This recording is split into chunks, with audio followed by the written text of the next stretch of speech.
Cool. Well, it's good to be together with you guys.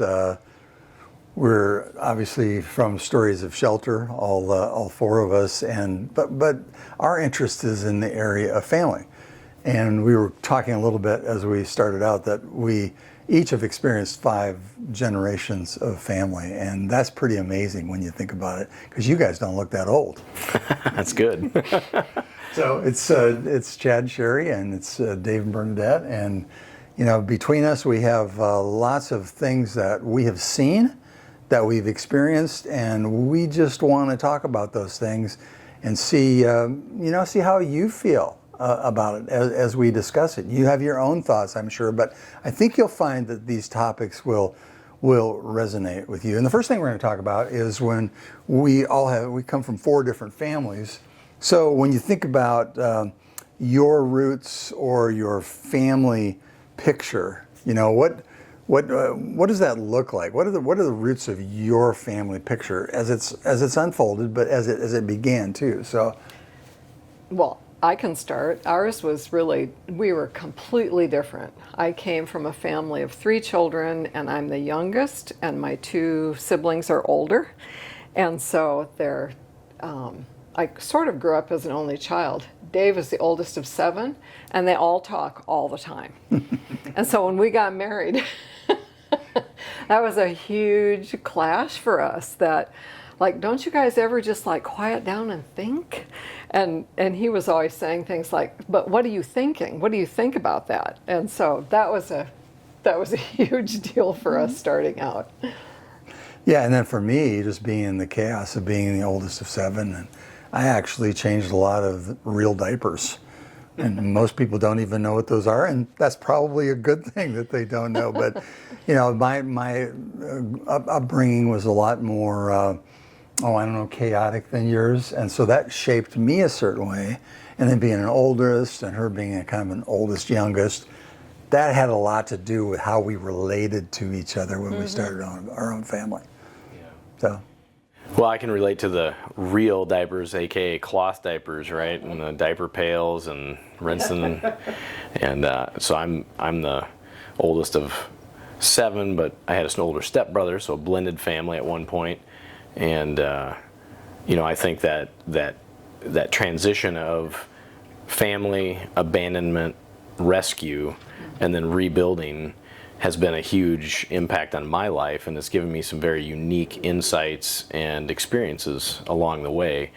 And then, coming together with Sherry, who didn't have a broken home, but has always had kind of stability, but had other challenges in ways that I've not ever experienced. And so bringing those together and being able to see how that plays out and what God does with those things and how we've learned from that and been able to pass that along to different people, it's almost like there's formulas there that fit, and we don't have much that's uncommon to each other, right? And so I think that's been a really good experience. And that's been interesting for us too. We both come from stable homes, but I came from a believing home, and he came from a home that went to church, but he didn't really meet Jesus until, he was 20. So that was just a big difference in our background.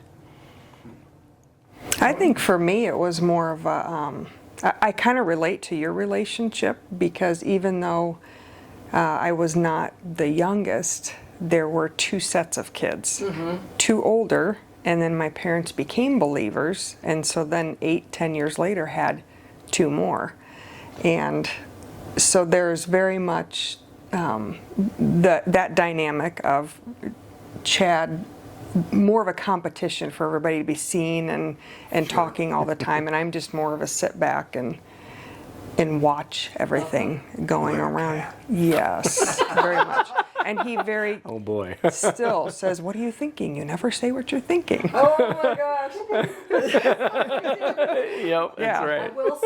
I will say, at some point, I got to where I was better at saying what I thought, and one day Dave said, "I'm not sure I should have ever wished that."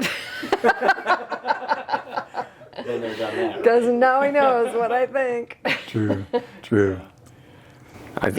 I think shaping that too, over the years learning how to communicate and how to work through some of those differences, and hey, your background, your family did things this way or didn't do things at all in these areas, and my family same way, right, vice versa.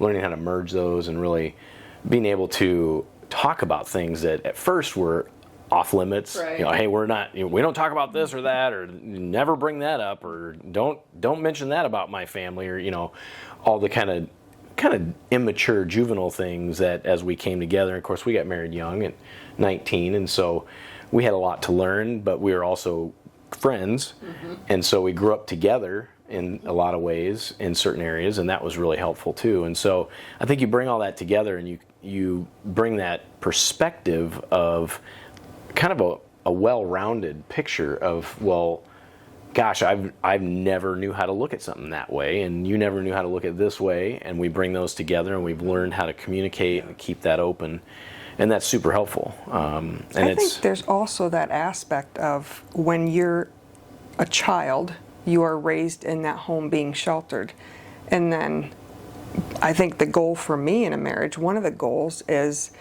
to become each other's shelter.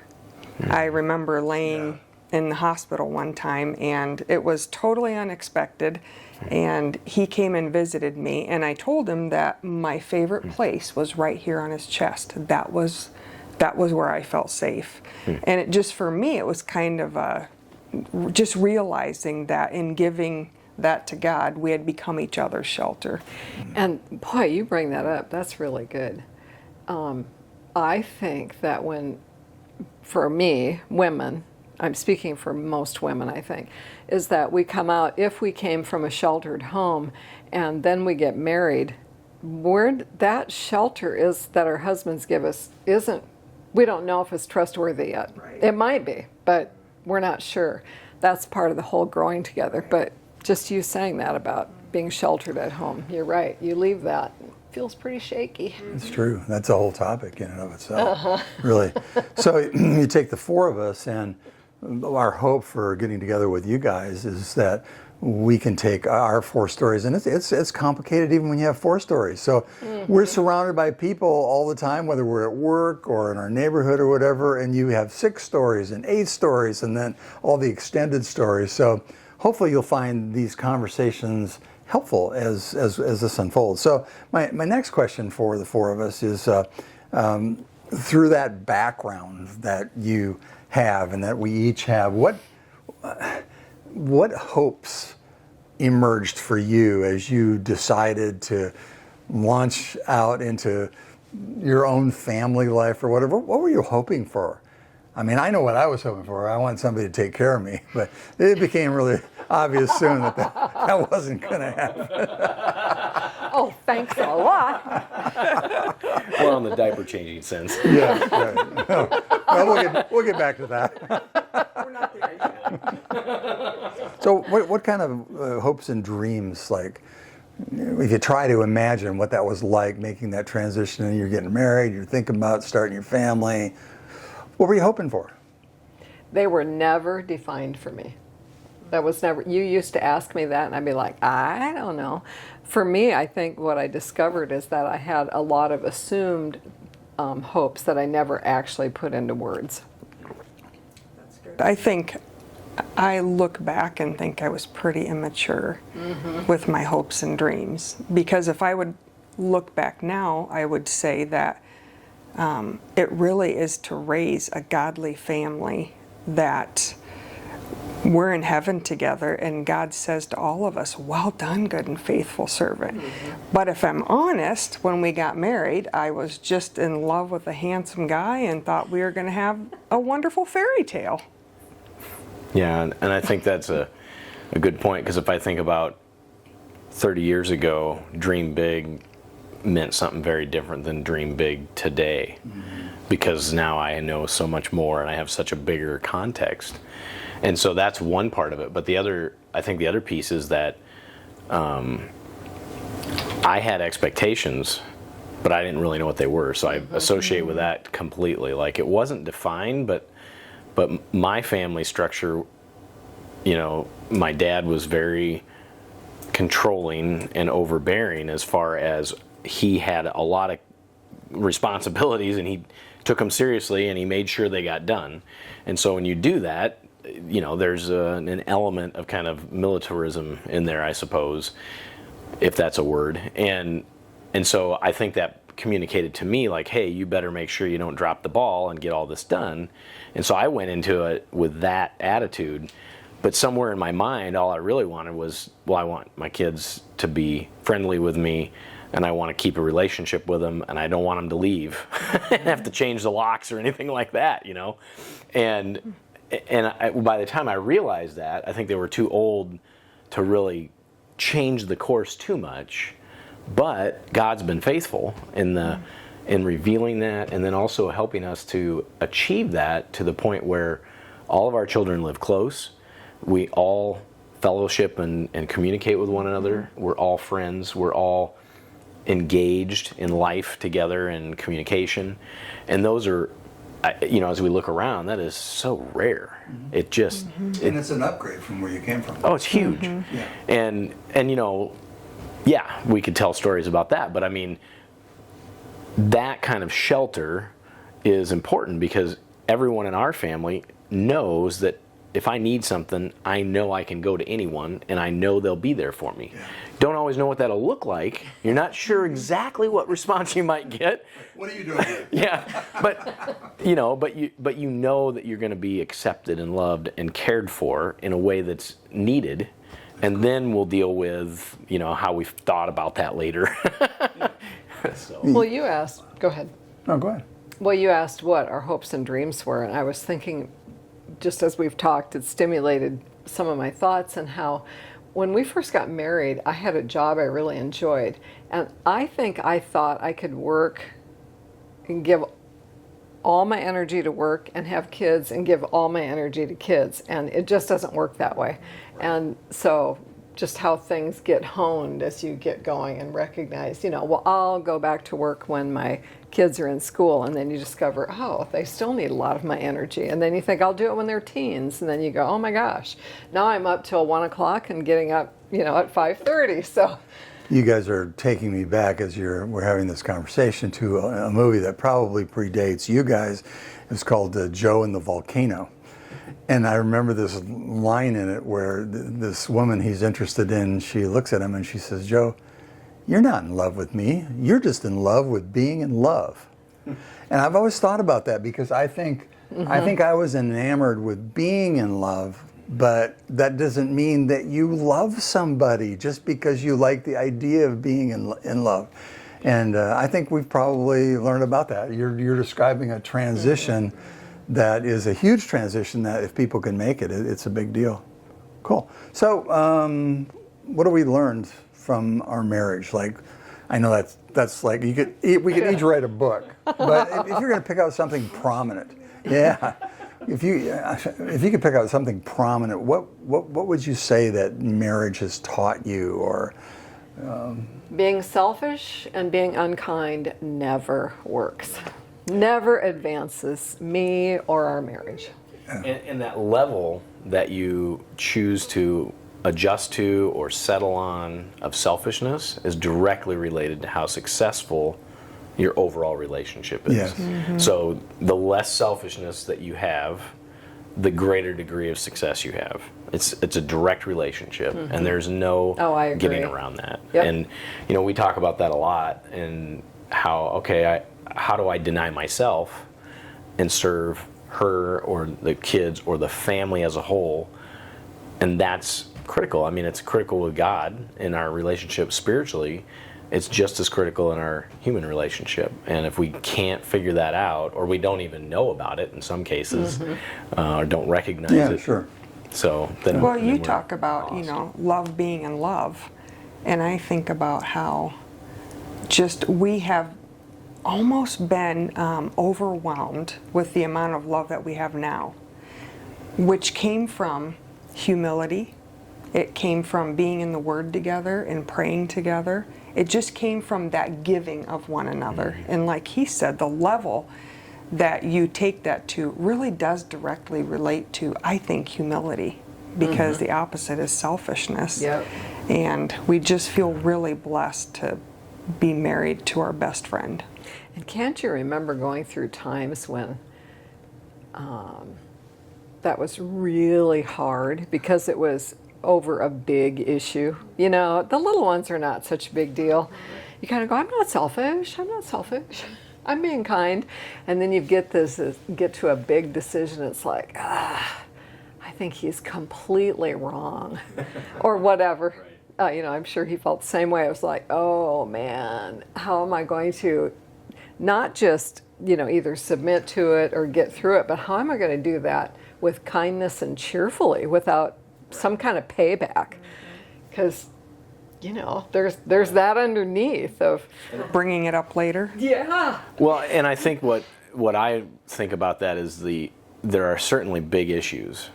Don't get me wrong, but a lot of times it feels like a big issue because we haven't taken care of the little issues. And I know we've been through stretches like that where if we would just practice more of like nothing is ever off limits. If we're upset, we just talk about it. If we have a thought, we just say it and throw it out there and we discuss it, right? We've learned how to do that. And the more that we do that, the less bigger issues we have, because those bigger issues are often, not always, but often a conglomeration of a bunch of little things that we didn't actually decide on or we didn't actually address. And so that's been a huge revelation to us, and probably our number one thing when people ask us, well, if you could just tell me one thing about being married, it's you got to communicate and you've got to, you know, talk about everything. And that's something that we've learned watching you guys as well, but it's also has to be practiced. And if you don't practice it, then you end up Coming from my family, where the marriage was very functional on a lot of levels, my parents, and then it was very dysfunctional as far as particularly related to connectivity. And then I had 4 sisters, you know, in addition to watching my mom and how she related to life, and had a great relationship with my mom. And what I realized, though, when I got married to Bernadette, is that I didn't know anything about women at all. You know, I even though I'd been around a lot of women, I didn't really understand, didn't know anything. So that as you guys are talking, it's reminding me of that idea of in Proverbs about Lady Wisdom and how she was there when the world was made. Okay, so the value between male and female, I don't think I got that. I don't think I understood it, but that's one of the things that God has taught me over the time we've been together. And then I think about how many times I've gone to Proverbs 31, which is the big deal about, you know, an excellent wife who can find. But you look at it, and the picture there is that it's like Peter was talking about the hidden person of the heart. She has so much more depth than I do in ways that I don't have it, you know, and that's been so good for me because I feel like I understand the female part of life so much better because of you than I had, and I never would have. And I know a lot of guys, and I do a lot of counseling, and I know a lot of guys don't get it. They don't get that hidden person of the heart and how that person is made to be beautiful. Well, you're made to be strong, maybe in some ways. She's made to be beautiful. Right. And you put those two things together, and you can move mountains with those two things. Right. Yeah, it's the helpmeet part, and it's the balance of the relationship, right? It's the complementary ways that we fit together in so many different areas, like what you're saying. I totally agree. How many kids you guys have? 4. Yeah, and we have 3 kids, and so we probably have a lot of kid stories, right? So let's each tell one story. I can start and give you an idea.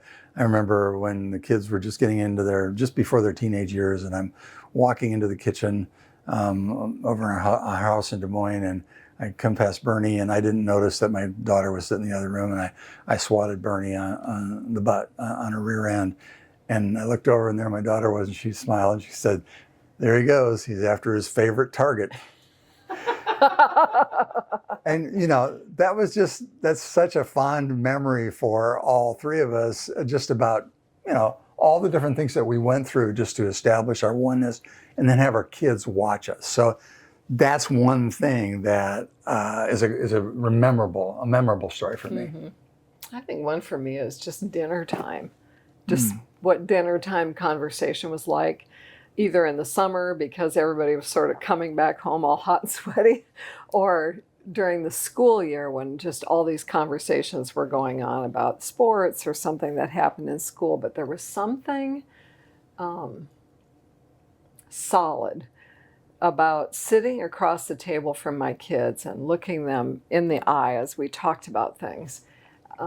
That just felt like toward the end of the day that was just good for all of us. There was just something, I don't know, I don't really like the word grounding or centering, but that's what it was. I just felt like this is us. This is us. I just had a thought of, again, more marriage related, but we were in the kitchen. And I don't even remember what Chad was doing, but our second youngest said, "Can you guys keep it PG?"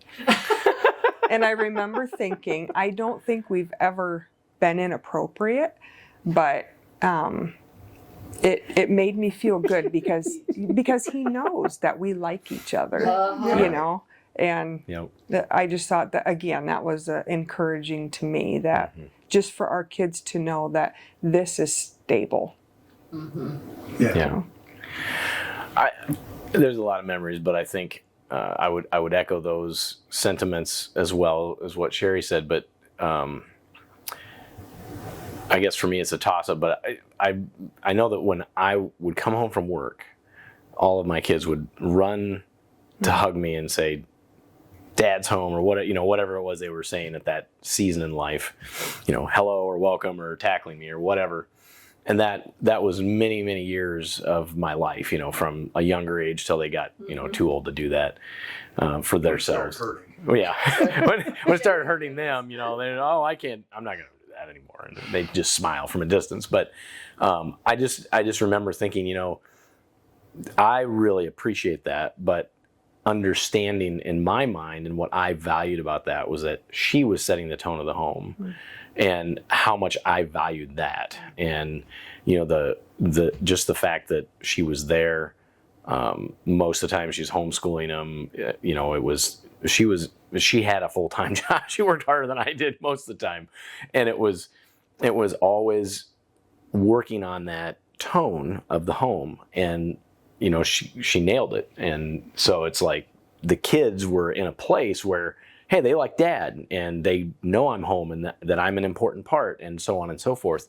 And it was healthy, and I just so appreciated that. So well, and we live in a really confused culture when it comes to that kind of synergy that you're describing, because even the idea that Bernadette would be more of a nurturing factor in our home, and I would be more of a protecting factor, and it's like, well, I can protect too, or I can nurture too. And that's not the point. The point is that we have different perspectives, and we bring both of those perspectives in. Naturally. We tend to have one more naturally. Yeah. And, and so we've pushed a lot of that out, but that's really the biblical picture. The picture is that a family needs to be protected, and a family need to be nurtured. And we're like supposed to be partners in doing that. It's not like, oh, I've got this job, you've got that job. It's not like that at all. It's just that somebody, and I can remember situations where I would be saying what I was going to do related to one of the kids, and she'd be sitting there going,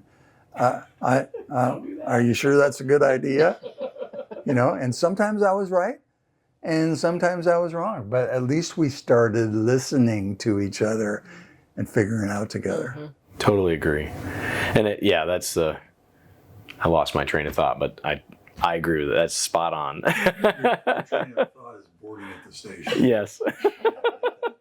Well, kind of want for this segment today, one final question then. As I mentioned at the beginning, we're part of 5 generations because obviously of our age. You may be younger than that. You may only remember your parents and your grandparents, so you're a 3rd generation. But we're very involved with our 5th generation, and we're watching the next generation. It's kind of starting to creep. The reality of it's creeping into our lives in a very exciting way, but it's just so unknown because we've never lived through that before. But when you think about just the 5 generations that you've observed, what do you think? You know, what's your takeaway?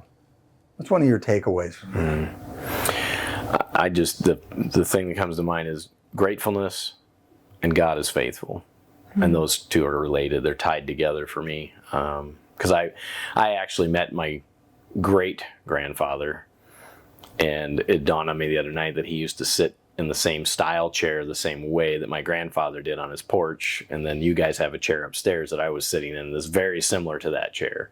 And I thought, look at here's 3 generations doing this, drumming our fingers the same way. It's there, but just watching how God knew the whole thread. He knows that start to finish, whatever that looks like for each person, and he's been very faithful. Yeah, I think one of the things for me when I think about 5 generations, the one above me and the one below me are the ones I'm closest to. You get any further than that, it's not the same. I don't have the same relationship with my grandparents as I did with my parents or my kids. And I imagine, you know, it's a little different with grandkids. I imagine if we ever get great grandkids, it's just going to be just a little more distant, as much as I wish it weren't going to be. It just is. It just is. Well, Sherry, you and we're out of time, so we're just going to have to hold our tongue. I till bet the that next really time we get bothers together. Sherry. It does. She's saying, I wish I could talk more. Well, thanks for joining us for this first episode of our podcast. Just thinking about shelter, and the 2 big questions that we are answering for ourselves is how have we received shelter, and then how are we giving shelter into the lives of the people that we care about. See you next time.